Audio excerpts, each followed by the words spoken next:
Bam Bam Brandon Rios, he gets a ninth round technical knockout victory over Ramon Alvarez, and this was at super welterweight.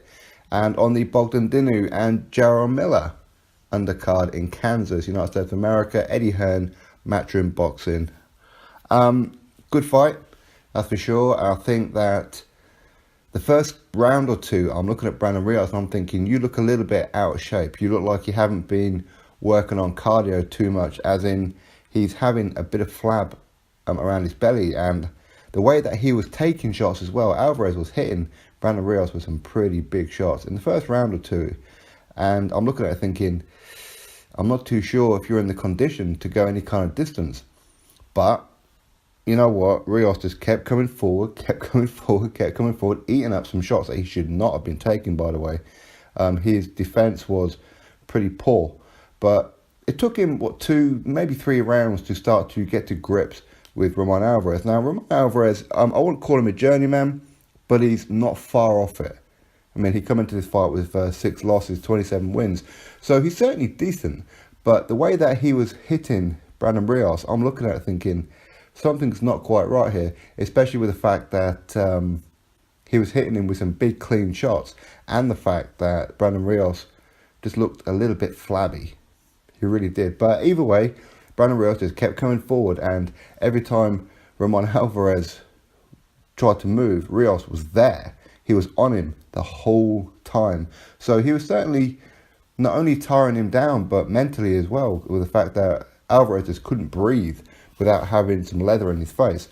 And that was pretty much Brandon Rios' game plan, I'm presuming, to just overwhelm him. And overwhelming he did. And as much as he was taking big shots, he just kept coming forward and landing some dirty body shots and some real big headshots.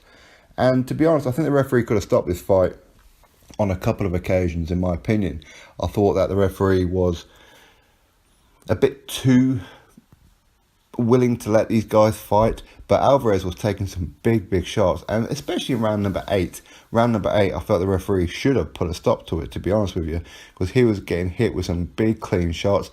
His arms kept dropping, and although, to be fair, on a number of occasions in this fight, Ramon Alvarez, he was taking some big shots, and his arms would go down, his legs would go like a little bit limp, and then 2 seconds later, he was back fighting. I mean, his powers of recovery are remarkable. To be honest, they really are. But anyway, going back to round number 8, I felt that the referee should have put a stop to it. He was getting hit clean against the ropes, and the referee just stood there with it looked like his hands behind his back, just enjoying himself, just enjoying watching the beatdown. But the bell came in, and he survived. Round number 9, he comes out, and to be fair, he's very poker-faced, Alvarez, and you couldn't really tell if he was really hurt or not, because as I said, when he looked like he was hurt and he was just about to give up, he would just come back fighting again, so big credit. Anyway, round number 9 comes out, and Brandon Rios just comes out and just unloads on him, and the referee steps in. Personally, I think he stepped in a round too late. I think Alvarez was taking more punishment than what was needed. There was no way he was going to win that fight. But either way, good win for Brandon Rios.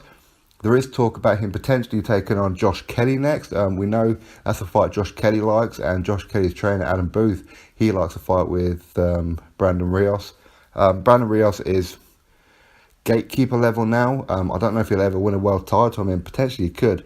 But if you're going to fight Josh Kelly, it needs to be at welterweight. But can he get down there? As I said, he looked a little bit flabby tonight. So, you know what, it'll be interesting. But I think their styles would make a very good fight. Josh Kelly versus Brandon Rios would be a very good fight. So hopefully that fight happens. But of course, Josh Kelly, he's got to get past David Avanesian on the Kell Brook undercard on December the 8th first.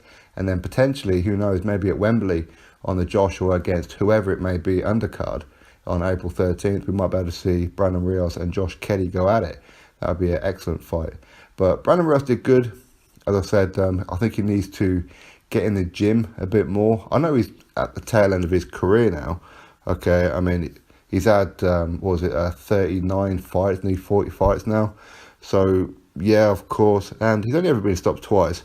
He's 32 years old, but he's starting to, I don't know, I think he's at that point of his career now where he just needs the big money. But he does have this little reignited love for boxing. We know he fell out of it for quite some time, I think it's fair to say, and especially with earlier this year losing to Danny Garcia as well, and obviously he took like a couple of years out after losing to Timothy Bradley.